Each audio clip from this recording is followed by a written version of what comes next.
К другим темам. Они ходят стаями и нападают. В Альметьевске жители в соцсетях жалуются на бездомных собак. Весной, говорят, их становится еще больше. Другие же, наоборот, готовы помочь. С Нового года действует новый закон. Бродячих животных нужно отправлять в приюты. Как намерены решить эту проблему власти, узнавала Филюза Хамидуллина.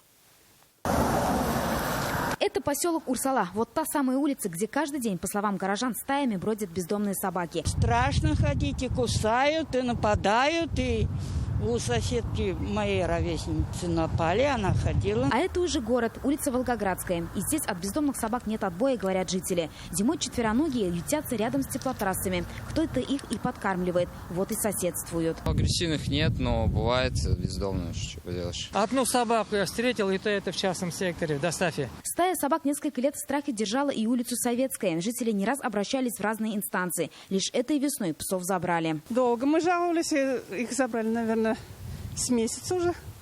Но 3 недели точно есть. Приехала машина и забрала.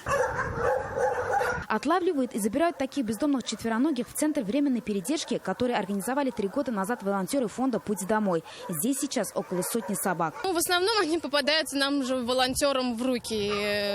На мусорке, на бензозаправках, машины сбили, в клинику привозят, с которой мы сотрудничаем. Это Музгар, наш новичок, недавно появился в нашем фонде. Этого породистого терьера нашли в мусорке. Хозяин бросил на улицу. Стерилизуют, кастрируют, прививают, лечат и потом находят новых хозяев. По неофициальным данным, сейчас в Альметьевске около 1000 бездомных собак. По новому закону усыплять животных нельзя, если только есть неизлечимые заболевания. Сейчас, после того, как собак стерилизуют и прививают, обязаны обратно вернуть места их обитания. До этого отловом бездомных четвероногих в районе занимался департамент ЖКХ. С этого года эти функции передали специальному приюту. Местные власти провели тендер на его строительство. Животных временно будут помещать в вольеры и на карантин. Лишь после этого вешать специальный жетон и обратно отпускать на волю. Если вы видите на ушах бирки, они уже обработанные, они стерилизованные, кастрированные. На содержание и отлов бродячих собак в этом году из бюджета выделили 2,5 миллиона рублей. Как только строительство вольеров в приюте закончится, начнется массовый отлов.